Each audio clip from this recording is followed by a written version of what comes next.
Hello बच्चों, कैसे हो आप सब। आज हम आपको काउंटिंग एंड राइटिंग नंबर लिखना सिखाएंगे। ये देखिए हमारे पास कुछ कलर्स हैं।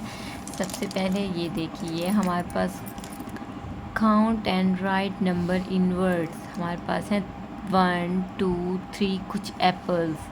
अब हम इनको काउंट करते हैं। हमारे पास कितने एप्पल्स हैं? 1 2 एंड 3। हमारे पास 3 एप्पल्स हैं। अब हम इनको जो है वो वर्ड्स में लिखेंगे। This is a T H R E E. This is a 3. 1 2 3 4 5 6 7 8. 8 हमारे पास टमाटोज हैं।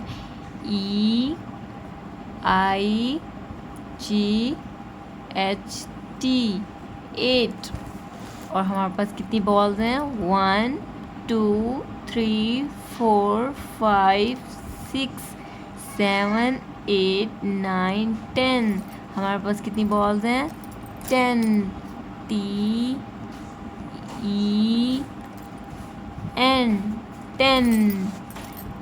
1 2 3 4 5। 5 हमारे पास बॉल्स हैं। F I V E 5।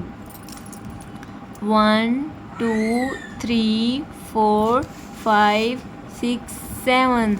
7 हमारे पास शॉर्पनर्स हैं। 7 S E V E N 7। ये हमारे पास कुछ बुक्स हैं। 1 2 3 4 5 6 हमारे पास बुक्स हैं।